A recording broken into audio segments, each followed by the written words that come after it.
Okutandikira mu ssaza Buweekula abakulembeze mu Bende beeraliikiridde olw'abazadde abatannazza bayizi ku masomero. Omusasi waffe Ssebuufu baana ba Kintu y'abirina.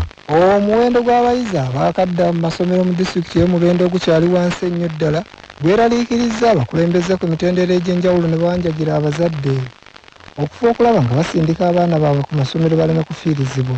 Kino kiddiridde okusoma lwa ttaamu eno kubanga lwaggudde olunaku olw'eggulo, naye nga mu kiseera kino abayizi abaakadda ku masomero bakyali batono nnyo naddala mu ago aga gavumenti. Nantubiro Grace omu ku bakulembeze mu kitundu kino wano wasinzidde n'awanjagira abazadde bonna okwetoloola disitulikiti naye Mubende okwerekereza byonna basondereze obusimbi obuliwo obutono bagula ebitabo by'abaana babasindike ku masomero baleme kufiirizibwa. Omwana gy'akoma obutagenda mu budde mujjukire tuli mu new curriculum, omwana aba ayina ebimutaataaganya. Genda oteese n'omuzadde, omuzadde genda oteese n'omusomesa oyo osobole okusasula ku kibanja mpola okusinga omwana lw'omuleka ewaka aba afiirwa. Kino wekijjidde ng'abaana bangi bakyataayaya mu bibuga eby'enjawulo wano mu disitulikiti y'e Mubende mwe batembeeza ennyaanya n'obutungulu ng'era bano tebannagenda ku masomero ng'abazadde beekwasa kimu tebannafuna nsimbi. Ssebuufu baana ba Kintu. Weebale nnyo omusasi waffe Ssebuufu baana ba Kintu. Mu ssaza Buddu poliisi mu kibuga Masaka etandise okunoonyereza ku muliro ogwakutte amaka agamu mu kibuga Masaka ne mufiiramu omwana ow'emyaka 5. Omuliro guno gwakutte mu kitundu ekya Soweto era nga tekinnategeerekeka omuliro guno kwe gwavudde. Sekamu wa poliisi mu bbendobendo ly'e Masaka Twaha Kasirye agambye nti bali mu kunoonyereza bazuulire ddala obanga wayinza okubaawo ow'ettima eyakoze ekizibu kino oba okubanga gwavudde ku masannyalaze. Omwana ye Mungu abadde amaze okumujjulula. Kibi nnyo naye tukyagenda maaso n'okunoonyereza ku ddala ki ekiviiddeko omuliro guno ne poliisi yaffe eddukiddemu ekulembeddwamu CID wa CPS. Omwana agiddwamu naye abadde amaze okufa era natwalibwa mu ddwaliro ekkulu e Masaka akolebweko postmortem okunoonyereza kugenda maaso. Mu ssaza Gomba abatuuze ku byalo eby'enjawulo mu ggombolola y'Empenja mu disitulikiti y'e Gomba nate bazindiddwa ababbi ab'ebijambiya mu kiro ekikeesezza olwaleero era ababbi bano banyaze ebintu ebitali bimu. Omusasi waffe Patrick Serugo kalukuviire ku ntono. Nga wakayita sabbiiti 2 zokka nga batuuze mu byalo by'Empenja mu disitulikiti y'e Gomba nga bakazindiwa ababbi ab'ebijambiya ne mu kiro ekikeesezza olwaleero. Ababbi abo be bamu bazzeemu ne bazinda ebyalo okubadde akabuga ak'Empenja, akabuga ak'Ekiriri ne LCA Kakomo mu muluka gw'e Kakomo. Ng'ebyo byonna babikoze wakati wa ssaawa 7:09 ez'ekiro ekiteesezo olwaleero. Kigamba okuba nga ababbi abo babadde basukka mu basatu nga batambulira ku pikipiki nti nga buli omu obedde akutte ejjambiya. Ababbi abo bwe batuuse ku kyalo Mpenja basiridde mu maka we bazaala omuyimbi Ronald Mayinja ne bamenya enzigi ne bagguka munda mu bisenge ne basangamu abantu 3. Kyokka nnyina wa Ronald Mayinja omuto nga ye muwanika w'ekkanisa ey'Empenja mu Gomba tebamusanzeewo nti olw'okuba yasuze mu bafiirwa. Omu ku be basanze mu maka ago nga ye Nakaggwa Alice ng'ono bamutemye ku mukono n'afuna n'ebisajja ebirala ategeeza CBS nti ababbi abo bakira basaba ssente enkalu n'essimu ez'omu ngalo. Awo ne bayingira mu kitwale tugaddewo n'ekkufulu nga tweggaliddemu munda ati awo ne tukuba enduulu. Bwe twakubye enduulu kwe kutandika okukuba oluggi n'embazi baagijje mu kasitoowa. Awo ne bayingira nga bamaze oddukuba ne bantema ejjambiya ku kibegabega then endala lwabadde luli lwalyo erunkuba ku mugwa era kati mwakuliko egwa sewulira bulungi. Ku kyalo Kakomo Mpenja ababbi ab'ebijambiya bayingiridde omusuubuzi w'emmwanyi ate ng'alina edduuka Kalyango Geoffrey ng'ono ategeeza CBS nti bamenye ewuwe ku ssaawa 8 ez'ekiro nti kyokka abadde yabeetegesedde dda bwe baagezezzaako okumutema naye n'ajjayo ejjambiya nge ne bwakuba enduulu nti abatuuze abalala kwe kumudduukirira ababbi ne badduka. Bwe bamaze okugula enzigi naye gebadde empulira nembaleka imamala okugula obulungi nga mbalamanya kubaako gwe neetegereza naye sina gwe neetegereza abantu basatu era nayabe nga bamaze kuyingira nenkuba enduulu budde nangawulira ejjambiya eyangawulidde ejjambiya nange nenkwata eyange nenkuba enduulu ababbi ne badduka abantu abamu abawo kumpi ne bafuluma. Kyokka abatuuze ab'enjawulo mu byalo by'eggombolola y'Empenja mu Gomba bavumiridde ab'ebyokwerinda mu disitulikiti y'e Gomba muli ne poliisi nti olw'obutakolawo kyamaanyi kulwanyisa babbi abo nti olw'okuba bwe bategeeza poliisi terinnyayo. Ebyo nga bikyali awo abatuuze mu LC Nakatooke mu ggombolola y'Ebulo mu disitulikiti y'e Butambala nabo balumbiddwa ababbi b'ebisolo abayimbudde ente z'abatuuze 3 awo ku ssaawa nga 9 ez'ekiro.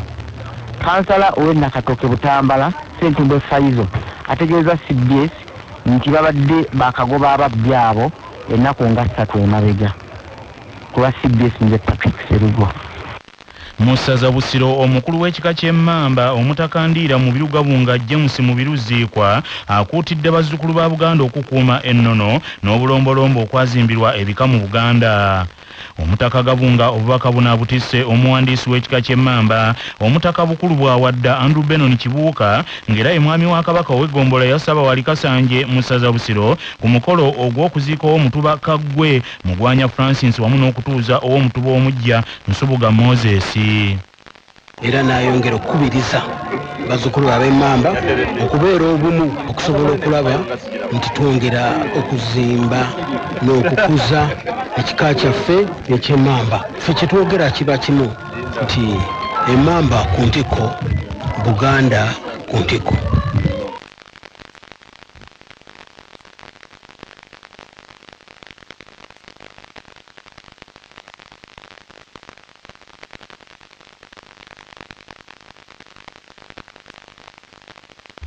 Saabaganzi Emmanuel Sekitoleko ndiwulira asabye abazzukulu naddala abavubuka benyigire butereevu mu nteekateeka ez'ebika byabwe n'okumanya emirimu egikolebwa.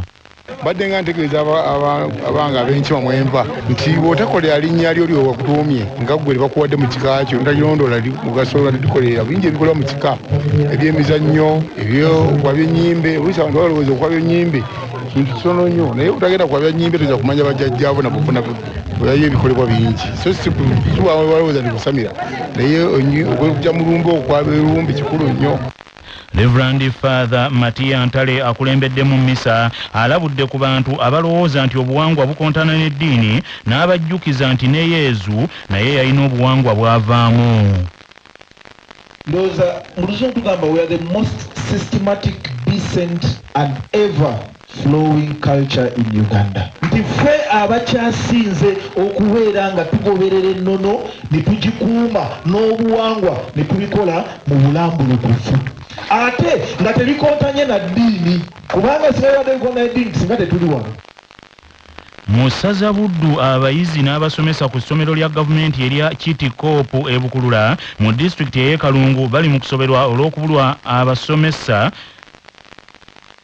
nga obuzibu buvudde ku bakontrakita abatannamaliriza kuddaabiriza ssomero lino ng'abayizi basazeewo kaakati babasomesereze mu miti. Omusasi waffe Nsubuga Muzaffalu y'abirina. Essomero lino erya Kitikopu lyerimu ku masomero disitulikiti y'e Kalungu g'eri mu kuddaabiriza wabula olutuukidde olwaleero ng'abayizi ku ssomero lino tebalina we basomera olw'ebibiina okuba nga biri mu kuddaabirizibwa. Era kino kireesewo okutaataaganyizibwa mu bayizi ssaako abasomesa. Ekibiina ekyomusanvu n'ekyomukaaga abasomesa ku ssomero lino basazeewo ebibiina bino babigatte wamu ate abasomesa ab'ebibiina ebirala balabiddwako nga kiraasi zaabwe bazisomeseza wabweru mu miti olw'akasoobo akali mu kuddaabiriza ebibiina bino. Kayizi Umaru ono nga ye ssentebe wa School Management Committee ku Kitikopu asabye bakontrakita abaweebwa omulimu guno bateekemu obwangu abaana b'ekitundu bafune we basomera. Kizimbe kyaffe kibadde abakontrakita baweebwa mu mwezi gwa Desemba ne batwaga nti January okutuuka February nga sate essomero naggulayo lijja kuba liwedde naye twatuse nga ssatu tewannaba kubaawo mulimu kati twasikinze baana ne tubagattagatta abaana basomera mu miti Titu eri mu muti kwa ssomero lyonna liri mu miti okujja 47 etuwadde kirasi. Mu mbeera y'emu ssentebe w'abakulu b'amasomero mu kibuga ekyerukaya Mulema Diazi era nga ye mukulu w'essomero lya gavumenti erya Kapere Parents agamba nti olunaku olw'eggulo abayizi babadde bamuswaba abazze ku masomero mu kitundu kino wabula nti olwaleero omuwendo gweyongeddeko wadde si gwe munene ekiri awo. Bw'atyo Mulema Diazi kwe kusaba abazadde mu kitundu kino baleme okwesuulirayo ogwa naggamba. abaana bonna mu batwale batandikire wamu okusoma kubanga yo tamu terinda ate abasomesa bo babeera baatuuka dda ku masomero okukola omulimu gwabwe fe ku masomero kwetuli naye ate ogenda okulaba osuubira abaana 8 olunaku olusooka n'olaba abaana 10 oluddako n'olaba abaana 2 kakati embeera eyo azadde tubasa mu kutambuze bulungi abasobole nabo okubeera nga basoma. Ku lwa CBS rediyo y'obujjajja Nsuubuga Muzaffaaru Kalungu mu Buddu. Nga tukyali mu ssaza Buddu, eggye lya UPDF litaddewo ekifaananyi ekipya mu malwaliro aga gavumenti mu disitulikiti y'e Bukomansimbi nga kireesewo ebibuuzo mu batuuze obanga obuweereza obukolebwayo aba UPDF bunaasigalayo bwe banaaba bagenze. Bw'atyo omubaka wa gavumenti n'abagumya nti obuweereza bwa kusigala bwe butyo. Omusasi waffe Mubaraka Sebuufu Junior ali Bukomansimbi. Okuva eggye ly'eggwanga erya UPDF lwe lyatandika ebikujjuko byalyo ebya Talehe 6 eby'omulundi ogwanamwena mu bendobendo lino ery'e Masaka Sabbiiti ya Talehe 6 bagimaze mu disitulikiti nnyingi era bataddewo enjawulo. Ab'e Bukomansimbi Sabbiiti nga bali wamu ne bamukwata mmundu tebasaze anti obubuga okuli Kagologolo, Bukomansimbi, Misanvu n'ewalala babuyonjezza mu nteekateeka nnyinimu Ssaabasajja Kabaka gye yatulagira eya bulungi bwansi bwe kituuse mu by'obujjanjabi. Bamwambala bibomboola balaze nti obukugu tebabulina mu kusika manduso mokka wabula balina n'abasawo abatendekere ddala. Abo enkambi etali yabayeekera bagikubye ku ddwaliro eddene ery'e Butenga mwe bajjanjabidde ebika by'endwadde bingi omubadde n'okulongoosa ekitaddewo enjawulo mu by'obujjanjabi buno anti amalwaliro ga gavumenti agamu ku nnaku za wiikendi oyinza okugamba tegakola ng'ate n'ekiro omulwadde olaajanirawo kyokka bo ab'amagye bano babadde bakola mu nnaku zonna mu budde bwonna era nga buli muntu bamukolako ng'ekyenjawulo kwambala bibomboola. Bakolera ddala ne batuuka ssaawa 5 za kiro nga tebannaba kumala. Ne mu malwaliro ag'ebbali Bigasa Center 3 era nayo waliyo abasawo abajjanjaba n'ekitanda n'ebifo ebirala. Ekigendererwa ekikulu kyakuddiza bannannyini ggye okuddamu okuwuliziganya nabo kubanga nga 6 eggye ligenda kuba likuza amazaalibwa gaalyo. Amyuka akulira ebyokwerinda e Bukomansimbi RDC Salonkalema Fred Paxi atubuulidde nti wadde obuweereza bw'ab'amagye abo bukomekkerezebwa lunaku lwa nkya n'ebingi bye babayigiddeko era bagenda biteekesa mu nkola amalwaliro ga gavumenti gakole nga bwe gabadde gakola nga bali wamu n'ab'amagye. Ku lwa CBS FM ey'obujjajja Nantasingwa Mubaraka Sebuufu Junior.